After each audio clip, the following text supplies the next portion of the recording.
Good morning friends, highly simple Nipa चैनले आपनादेर स्वागत। आज आमादेर गोपालपुरे द्वितीय दिन। आज के आमरा बेरिये जाबो साइट सीन करते। साइट सीन करते जाबो होच्छे दुटो जायगा, एकटा होच्छे तारातारिणी टेम्पल और एकटा होच्छे रम्भा चिल्का। तारातारिणी टेम्पल होच्छे एकटा शक्तिपीठ, से विषये आपनादेर अवश्यई बोलबो। और जेटा एखान थेके 36 किलोमीटर दूरे, तारपरे जाबो रम्भा चिल्का। तो ठीक है, हमारे गाड़ी एसे गेছে, মানে অটো ভাড়া করেছি। এই অটোর ভাড়া হচ্ছে 1400 টাকা। পুরো সারাদিন আমাদের সঙ্গে থাকবে। তো কি কি দেখবো না দেখবো সেগুলো এক এক করে আপনাদের সঙ্গে শেয়ার করছি।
तारातारिणी टेम्पले एसे आमादेर एटा रोपवे टिकिट। प्रथमे एसे रोपवे टिकिटटा बुक करते हबे। रोपवे टिकिटेर प्राइस होच्छे 65 टाका नर्माल एडाल्ट, और बाच्चादेर जन्य होच्छे 40 टाका। এই টিকিটটা বুক করে আমাদের এখানে লাইন দিতে হবে। এবার রোপওয়ে যখন ফাঁকা হবে সেই অনুযায়ী আমাদের ডাক পড়বে। এই হচ্ছে লাইন।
रोपवे करे तारातारिणी मंदिरेर ऊपरे जाচ্ছি। এই রোপওয়েগুলোতে এক একটা রোপওয়েতে 4 জন করে লোক নেয়। আমার গ্রুপে যেহেতু 5 জন ছিল সেই জন্য তারা 4 জন একটা রোপওয়েতে চলে গেছে। আমি অন্য একটা গ্রুপের সঙ্গে পিছনে যাচ্ছি। वैसे ही चलते हैं, ऊपर से झुकाव ना करे, चलते से खड़े ना हो जाते। दिखा मत उठो। তবে তারাতারিণী মন্দিরে রোপওয়েতে ছাড়াও যাওয়ার একটা অন্য ব্যবস্থা আছে, সেটা হচ্ছে বাসের ব্যবস্থা। खड़े नहीं होना है, বাসে করেও এই মন্দিরের উপরে যাওয়া যায়। ना नहीं है। বাস স্ট্যান্ডটা অবশ্য একটু দূরে, অটোওয়ালা আমাদের বলেছিল সেখানে নিয়ে যাবে। বাসে করে গেলে একদম মন্দিরের গেটের সামনে নামিয়ে দেবে। पीछे जाओ। এই দুটো ব্যবস্থার মাধ্যমে তারাতারিণী মন্দিরে যাওয়া যায়। আর সিঁড়ির কথা বলতে গেলে এই মন্দিরে যদি কেউ হেঁটে উঠতে চায় তার জন্য 990টা সিঁড়ি অতিক্রম করতে হবে, যেটা খুবই কষ্টসাধ্য। সেই জন্য বেশিরভাগ লোকই এখানে নয় বাসে করে আর নয় এই রোপওয়ে করে এই মন্দিরের ওপরে যায়। মন্দিরের ওপরের নৈসর্গিক দৃশ্য খুবই সুন্দর। ওপরে চলুন, সেগুলো এক করে দেখাচ্ছি।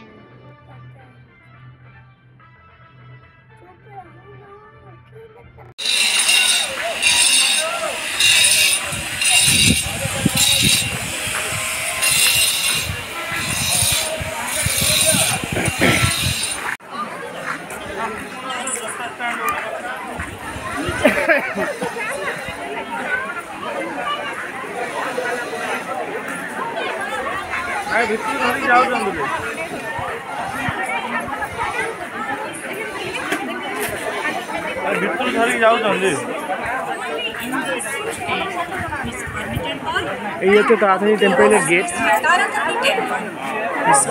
সকাল 6:30 থেকে দুপুর 12:30 পর্যন্ত খোলা থাকে। তারপরে আবার 2 ঘন্টা গ্যাপ দিয়ে দুপুর থেকে বিকেল 5:30 পর্যন্ত খোলা হয়। আবার 6টা থেকে রাত 8টা পর্যন্ত খোলা থাকে। এই হচ্ছে মন্দিরের টাইমিং। আর এখানে জুতো রাখতে হবে, জুতো স্ট্যান্ড, জুতো রেখে ভিতরে যেতে হবে। জুতো রাখতে 3 টাকা করে, অর্থাৎ প্রত্যেক জুতো প্রতি 3 টাকা করে দিতে হয়। নিজ নিজের জোতাগুড়িକୁ କୌଣସି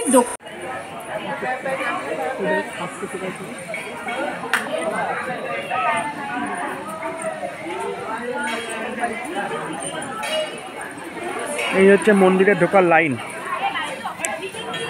5 টাকা করে টিকিট করে নিয়ে এই মন্দিরে ঢুকতে হচ্ছে। এই দেখতে পাচ্ছেন সামনে সব লাইন দিয়ে যাচ্ছে, আমরাও সেই লাইনে আছি। এই হচ্ছে মন্দির।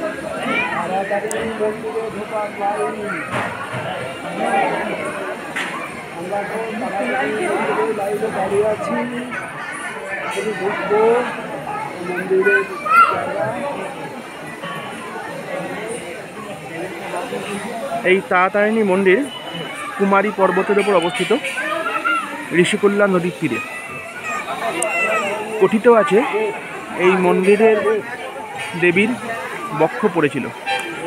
51 শক্তিপীঠের মধ্যে এটি একটি অন্যতম, এবং 4টি তন্ত্রপীঠ আছে। এই 4টি তন্ত্রপীঠের মধ্যে এটা একটা। তো ধর্মীয় দিক থেকে এর মাহাত্ম্য অনেক।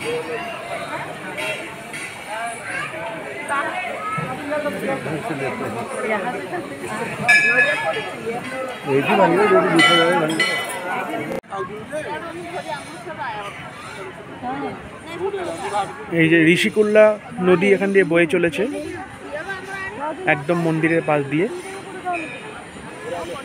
মন্দিরটা পাহাড়ের ওপরে,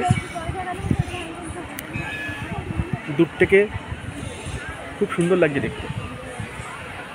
তা আমরা মোটামুটি পুজো দিলাম, পুজো দিয়ে আমাদের হয়ে গেছে। এবার আমরা এখান থেকে বেরোবো। আমাদের এর পরের জায়গা হচ্ছে চিল্কা, রম্ভা চিল্কা। চিল্কার 3টে গেট আছে, একটা হচ্ছে রম্ভা, একটা হচ্ছে বারকুল, একটা হচ্ছে সাতপাড়া। এই সাতপাড়া চিল্কাটা হচ্ছে পুরীর কাছে, অর্থাৎ পুরী থেকে যারা চিল্কা যায় তারা এই সাতপাড়া চিল্কায় যায়। আর বালাসর থেকে যাওয়া যায় হচ্ছে বারকুল চিল্কায়। আর এই গোপালপুর থেকে আমরা এই রম্ভা চিল্কায় যাব। ঠিক আছে, চিল্কা আমরা পৌঁছে তারপরে আমরা এখানে দেখাচ্ছি সেখানে কি করি না করি সবই আপনাদের সাথে শেয়ার করব।